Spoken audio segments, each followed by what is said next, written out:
میرے نبی پاک نے فرمایا 3 کام کرو تمہیں فائدہ ہوگا. حضرت عبدالرحمن ابن عوف فرماتے ہیں میں نے اس کا تجربہ کیا اس حدیث کا, اور آپ فرمایا کرتے تھے مجھے اللہ کی عزت کی قسم جو میرے نبی نے کہا حق اور سچی کہا ہے, حق اور سچ کا ہے. حضور سید عالم صلی اللہ علیہ وسلم نے فرمایا صدقہ دینے سے مال کم نہیں ہوتا. صدقہ دینے سے مال جی کیا کرنے سے, یہ وعدہ ہے نبی پاک کا. صدقہ دینے سے پیسے, اچھا بتائے نا جی مجھے 1000 میں سے 500 دے دیا تو باقی کتنے رہ گئے, تو حضور فرما رہے ہیں کم نہیں ہوتے. 1000 دے دیا تو باقی کتنا بچا, نہیں بھائی. میرے محبوب فرماتے ہیں تو اللہ کے رستے میں 1 دے وہ تجھے 700 گنا کر کے واپس عطا فرمائے گا. نبی پاک نے فرمایا صدقہ دینے سے مال کم نہیں ہوتا, اور فرمایا معذرت کرنے سے عزت میں کمی نہیں آتی. معذرت کرنے سے عزت میں کمی, اللہ اکبر, معذرت کرنے سے عزت میں کمی. اور حد کر دی میرے حبیب نے, فرمایا تو رب کی رضا کے لیے عاجزی کر, تیرے نبی کا وعدہ ہے اللہ تجھے عزت عطا فرما دے گا. تو جھک جا اللہ کی رضا, عاجزی اختیار کر, سادگی اختیار کر, سادگی عاجزی کر, تجھے اللہ 2 باتیں اس میں ارشاد, ایک معذرت کر غلطی ہو جائے, اور دوسرا پہلے عاجزی کی بات سنے. حضرت عمر بن عبدالعزیز بادشاہ تھے, سوئے ہوئے تھے, غلام بھی پاس آرام کر رہا تھا, مہمان بھی آئے تھے. غلام کی ڈیوٹی تھی ہر وقت حضرت کے پاس رہنا. اب سوئے ہوئے ہیں, دیر ہو گئی, غلام بیچارہ تھوڑا تھوڑا اونگ آتے آتے سو گیا. حضرت چراغ روشن تھا, کچھ لکھ رہے تھے, مہمان بیٹھا تھا, خادم سو گیا. اب چراغ نہ آہستہ آہستہ گل ہو گیا, بجھ گیا. حضرت اٹھے, بوڑھے آدمی تھے, چراغ صحیح کرنے. مہمان کہنے لگے حضور میں نہ کر دوں, میں نہ کر دوں. کہنے لگے نہیں تم مہمان ہو, مہمان سے خدمت نہیں لی جاتی. تو اس نے کہا غلام کو جگائیے. فرمانے لگے ابھی تو بیچارہ سویا ہے اور نیند سے بیدار کر دوں. خود گئے, اس میں تیل دوبارہ ڈالا, بتی ٹھیک کی, جلائی, واپس آ گئے. وہ مہمان, اب بادشاہ کا مہمان بھی تو کوئی بادشاہ ہی ہوگا نا. کہنے لگا حضور آپ اپنے کام خود کرتے ہیں, کیا لفظ ہے, کیا حسن ہے, اور 2 جملوں میں کیا تاثیر ہے. آپ فرمانے لگے ہاں میں اپنے کام خود کرتا ہوں.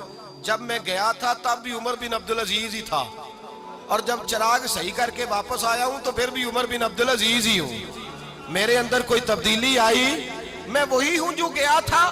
حضرت سیدنا فاروق اعظم رضی اللہ تعالیٰ عنہ فرماتے میں بیٹھا تھا, اور ابھی 3 دن ہوئے تھے نبی پاک صلی اللہ علیہ وسلم کے وصال ظاہری کو. میں بیٹھا ہوا تھا, 2-3 بچیاں آ گئی, اور حضرت ابو بکر صدیق رضی اللہ تعالیٰ عنہ کے سامنے آ کے بیٹھ کے رونے لگی. جناب صدیق اکبر رضی اللہ تعالیٰ عنہ کا بچیوں روتی کیوں ہو؟ تو کہنے لگے آپ خلیفہ بن گئے ہیں. جب سے ہمارے ابا کا انتقال ہوا تھا ہمارا ذریعہ معاش یہ تھا کہ ہم نے بکریاں رکھی ہوئی تھی. آپ روز آتے تھے, بکریوں کا دودھ دھوتے تھے, ہم پی بھی لیتی تھی, بیچ کے گزارا بھی کر لیتی.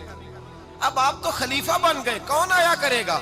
تو حضرت ابو بکر صدیق فرمانے لگے تمہیں پتہ ہے جو خلیفہ ہوتا ہے وہ تو خادم ہوتا ہے قوم کا, میں آیا کروں گا. حضرت ابو بکر صدیق روزانہ اٹھتے عصر کے بعد اور جاتے, خلیفہ ہونے کے باوجود ان بچیوں کی بکریوں کو پکڑتے, دودھ دھوتے, ان کے گھر میں دے کے آتے.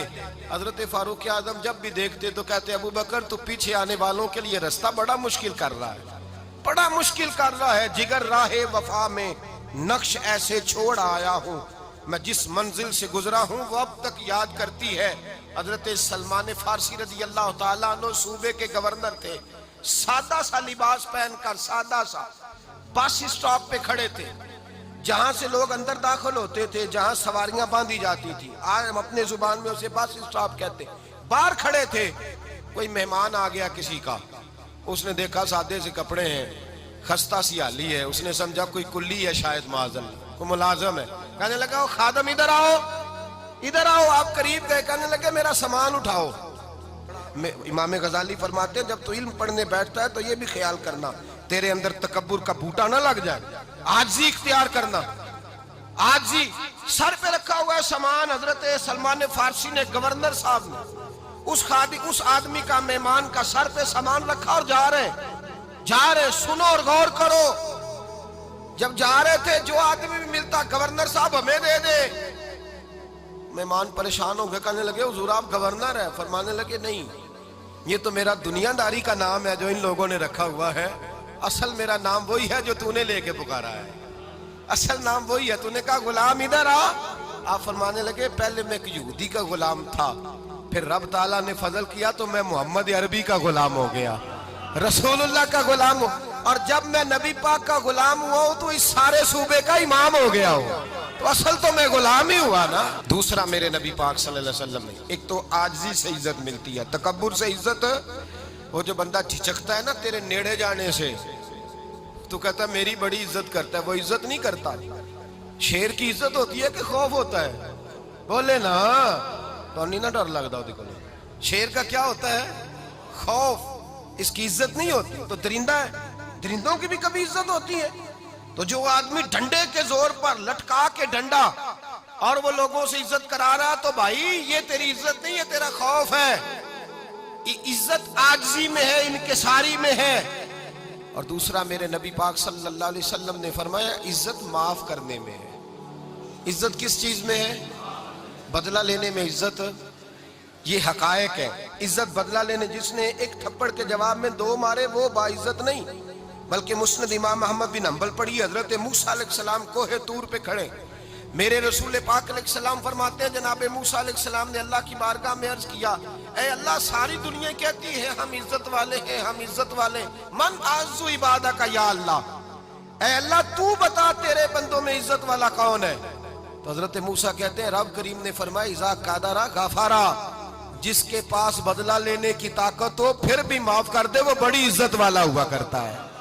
جو اینٹ کے جواب میں پتھر مار سکتا ہو، جو گولی کے جواب کے اندر 15 گولیاں مار سکتا ہو لیکن معاف کر دے وہ بڑی عزت والا ہے۔ عزت والا ہے جو معاف کرے۔ حضرت فخر جہاں دہلوی بہت بڑے درویش تھے، سلسلہ عالیہ چشتیہ کا بہت بڑا نام، اور اس صوفی کے آپ حالات پڑھیں تو رب کریم نے بڑا ہی نوازا ہوا تھا۔ دلی کی جامع مسجد کے خطیب، اور ان کی کرامت یہ تھی کہ جو آدمی آ کے سامنے کھڑا ہوتا تھا نا اسے بتانا نہیں پڑتا تھا کہ میرے دل میں کیا ہے، بتانا نہیں پڑتا تھا۔ سامنے آ کے کھڑا ہوتا تھا تو حضرت ہاتھ اٹھاتے تھے، کہتے تھے اللہ یہ بے اولاد ہے اسے اولاد عطا کر دے۔ دوسرا آ کے کھڑا ہوا، خوشی نہیں ہو رہی آپ کو؟ دوسرا آدمی کھڑا ہوا، دوسرا آدمی، اس نے آ کے کہا دعا کے لیے سامنے کھڑا ہوا تو حضرت کہنے لگے اے اللہ بیمار ہے، وہ کہتا میرے دل میں بات تھی مجھے بتانی نہیں پڑی، اتقوا فراست المومن فإنہ ینظر بنور اللہ، نبی پاک نے فرمایا مومن کی فراست قلبی سے ڈرا کرو، وہ تو اللہ کے نور سے دیکھتا ہے۔